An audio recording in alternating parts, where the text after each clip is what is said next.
recording. What's up, everyone? My name is John MacDonald. I'm Sam Dwenger. And today, for our issue in biology, we're going to be tackling global warming. Who's causing it? What is it? And is there steps we can take to fix it going forward? Alright, so just to kind of kick things off, I'm going to give a little history, a little background on how global warming came to be the issue that it is today. So, for starters, 1861, John Tyndall actually proved the existence of the greenhouse effect. And of course we all know that to be when the sun's radiation comes down, reflects off the earth, and goes back up into our atmosphere, it becomes trapped in the greenhouse gases, and then it disperses heat around, thus warming the earth. So in 1861 he proved the existence. In 1896 it was actually found that coal burning actually enhanced the greenhouse effect. And this was kind of interesting because this was kind of the first sign that humanity was having that we are actually having an effect on the greenhouse gases and climate change.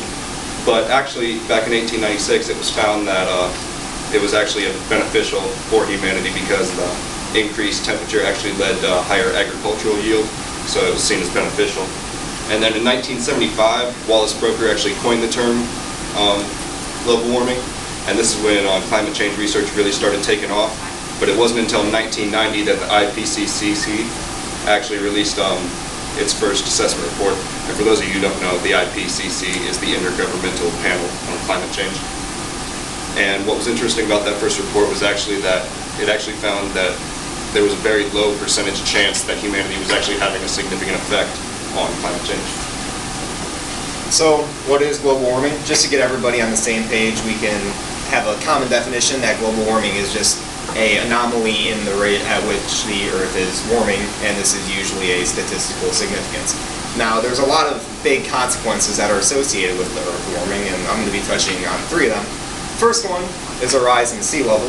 Obviously, as the Earth warms, water is being dumped into the oceans and the sea level is rising. This can cause issues for any sort of coastal nations, any large cities on the coast. I'm sure you've heard of Tokyo, Los Angeles, Manhattan.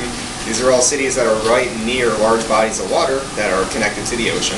And if those sea levels were to rise, those cities will experience flooding and possibly loss of infrastructure, losses in that department, and people potentially getting hurt and or losing their lives.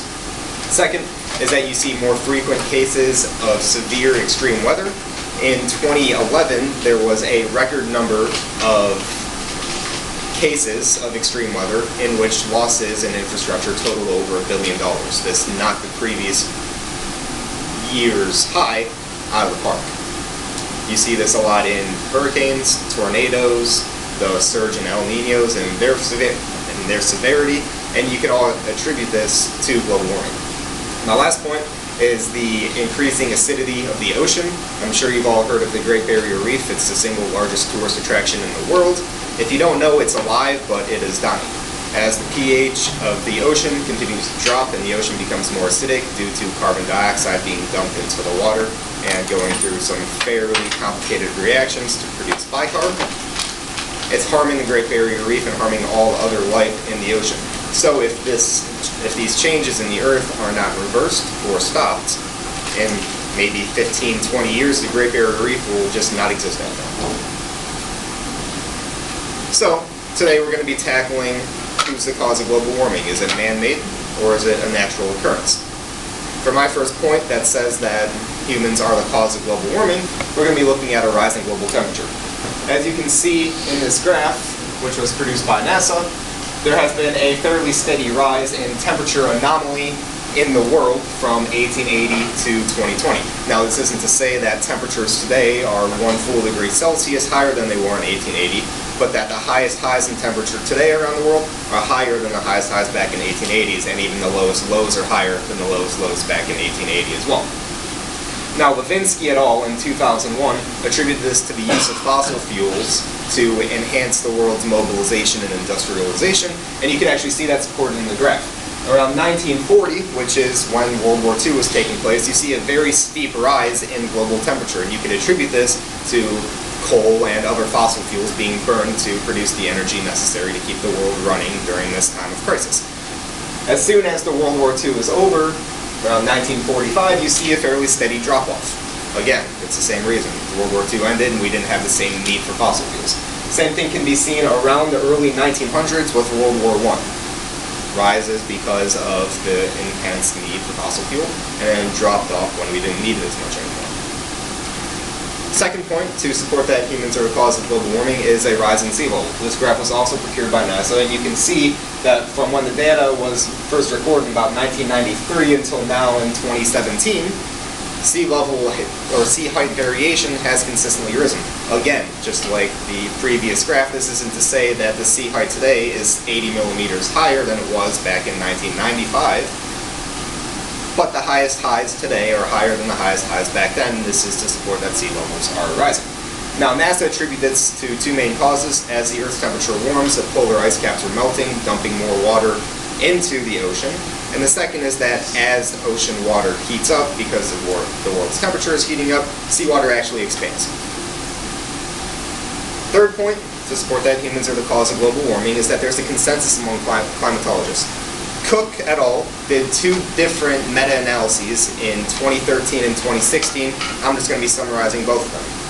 In both of them, he analyzed about 12,000 different scientific abstracts related to global warming, and he found that about 2/3 of them took a cause or took a position on the cause of global warming. They either said that it was caused by humans or it wasn't. Of those about 8,000 abstracts analyzed, 97% of them found that humans were the cause of global warming. Now, you can't just take this piece of information and say, okay, there was a paper on it, and so that means it's true. Scientists did it, so it's a fact, because that's not how papers are designed to be. They're really meant to just support a notion. But when 8,000, or 97% of climatologists, people who have spent 10 plus years in school, dedicated to learning this stuff and getting to their place in the field, when 97% of them agree on something, it's probably a good notion that that's true. Okay, John has made a lot of good points about why human could be the cause of climate change. But, like in any good discussion, somebody's got to play devil's advocate, and that's my job here today. So with that being said, I'm going to direct you here to the screen. On the left here, you'll see natural greenhouse effect, and this is without the human footprint implemented. And you'll notice that the greenhouse gases are still present. The greenhouse gases have been a thing long before humanity could even consider themselves having an effect on them.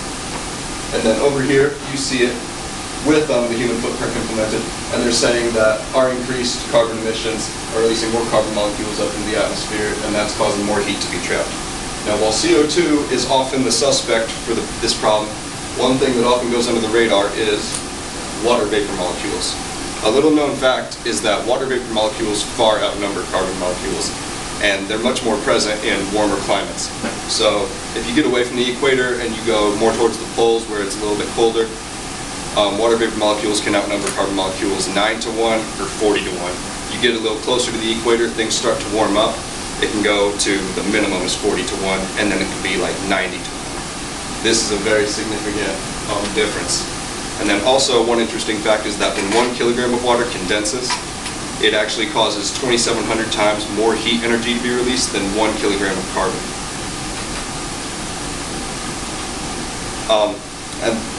That information was brought to you by Lightfoot and Manor in their article, Back Radiation versus CO2. This article I found actually correlates really well with that last article. This is Chillinger's on global warming, are we confusing cause and effect? And what this article really talks about is solar radiation levels. When solar radiation levels are hitting the Earth, we're not always getting the same power. Some are stronger, some are weaker. And when that water comes in and it reflects off the ocean, that brings into account water vapor molecules, because that ocean water absorbs that heat, and then through the water cycle evaporation occurs, and water is transferred into its gaseous state, and then this is when convection kind of comes into play. And the law of convection is that hotter, less dense material will rise, and colder, more dense material will sink. So as these water vapor molecules then rise up into our atmosphere, they're getting trapped in the greenhouse gases, and then those are distributed, thus warming the Earth. And so it kind of becomes like a machine that just kind of feeds off of itself. Because as temperatures get warmer, there's going to be more water vapor molecules present.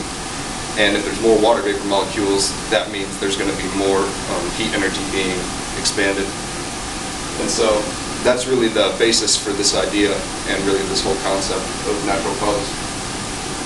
So the bottom line is that it really doesn't matter who's causing global warming, whether it's man-made or natural. Personally, I believe that it's caused by global warming, as there's just an overwhelming amount of scientific evidence to support that claim. Me, while I had to defend natural causes, I want everyone to know that there is a significant amount of information that leads to humanity being the cause, and no matter what you believe, whether it's natural or humanity's cause, either way, humanity is contributing somewhat to it, and this is a large issue that we need to be aware of. So anything you could do to lessen your effect would definitely go a long way. Right, because if we don't change anything, at the end of the day, sea height levels are going to continue to rise. Coastal nations and large coastal cities are going to continue to be flooded and overran. The ocean's going to continue to become more and more acidic. You're going to see places like the Great Barrier Reef dying. The fishing industry could be affected if the fish in the ocean decide to respond negatively, when they will, to the decreasing pH of the ocean. And you're going to see a continued trend in more frequent and more severe cases of extreme weather. All of these are very harmful to our society as a whole, and they need to be stopped. Here are our references for all of our sources in this presentation, and we thank you for your time. Thank you.